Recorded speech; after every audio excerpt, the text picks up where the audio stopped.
Hi, this is Bob Brennan. It's March 30th of 2010, and we've been getting a lot of inquiries about short sales and the effect of credit reporting or the impact of a short sale upon your credit report. So I thought it would be a good time to do a little video blog on this subject. I believe it's actually not that complicated. I believe I can explain it, or at least most of what you need to know pretty quickly. First of all, understand that for the person who is getting out of the home and is selling the property, a short sale agreement can go down on your credit report as a negative credit reporting. Basically, you have a debt to your mortgage company, let's say for $500,000. You agree as part of a short sale that you can sell your property to a new homeowner, someone to take over the house for $400,000. There's a $100,000 debt that is, or $100,000 difference that is being forgiven by the bank. And that can be put down on your credit report as settled for less than full amount, or some of the banks now have specific derogatory credit report marks for short sales. So, as a practical matter, if you're going to do a short sale, understand that you probably will get the negative credit mark from doing the short sale on your credit report. Now, that may not matter. It may not matter for a number of reasons. If you're in the group of people that has to do a short sale, you probably are already late on your mortgage. You're probably already potentially facing a foreclosure or even in foreclosure proceedings. And a foreclosure is more serious than a short sale. So getting a short sale on your credit report as opposed to a foreclosure is probably a benefit to you. But in terms of credit reporting, there is a very, very specific category of people who are doing short sales, that is sellers who are doing short sales, who have a right not to have anything negative marked on the credit. And let me tell you about that, because those are the cases. We have signed up a few of them, and we have been successful with them. Many banks, the first mortgage holders on homes, will require that the seller pay into a short sale. So let's say that there is a $500,000 mortgage on the property.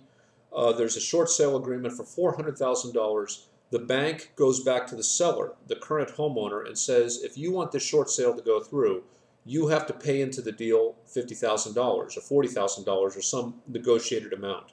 The first thing that you need to know is that amount is negotiable. Probably if you said, I refuse to pay anything, the bank may turn around and say, okay, then you're not going to do your short sale. I mean, in short, the bank has leverage against you uh, on its agreement to go through the short sale agreement, but you have some leverage too. Basically, you're in the position of saying, I cannot afford it, or if you go ahead and go through the foreclosure, or if I have to declare bankruptcy, you're going to lose a lot more money, all of which is true.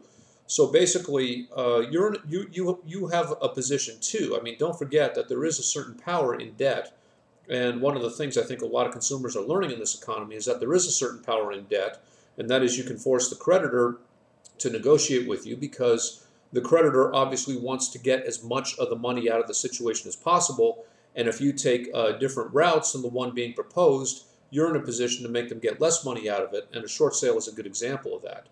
But getting back to the situation where you have a right to demand that there's no negative information put on your credit. If the bank or if the mortgage holder demands a lot of money, like more than $5,000 or $10,000 from you as a buy-in for the short sale, you have a right to say, all right, I'll buy into the short sale for $25,000 or $50,000, whatever the bank is insisting upon. I'll buy into the short sale, but it's on the condition that you erase all the negative credit reporting from this particular account and just say that the agreement is paid in full and it's a closed account. Period. If you're going to pay that kind of money into a short sale, you have a right to make the bank make that concession, so at least you get out of the deal with cleaner credit without a foreclosure or a short sale bad mark on your credit report. Now, what I have seen happen and what the types of cases that we are working on these short sales, I have seen the banks insist that the seller, the homeowner, the current homeowner, buy into the short sale on the promise that there is going to be no negative credit reporting in exchange for buying into the short sale. The seller buys into the short sale goes through.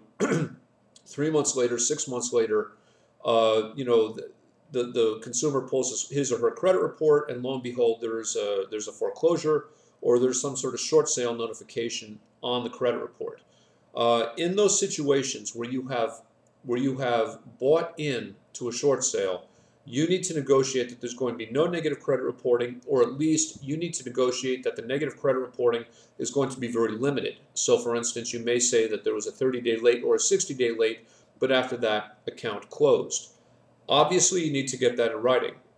If someone comes into my office and it's all on a basis of a verbal agreement, we probably are not going to be able to help them unless if they can somehow prove the contents of the verbal agreement.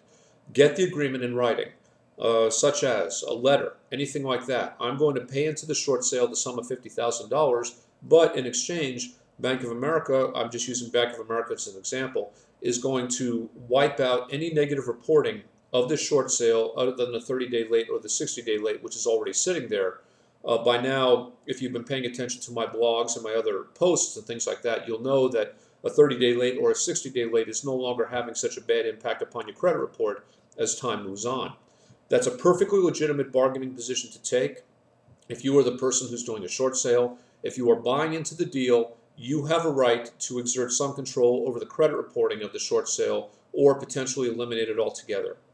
Anyway, and please get everything in writing. We're not going to be able to help you unless you get these things in writing, or unless you have very, very solid and credible witnesses as to what the negotiated terms were.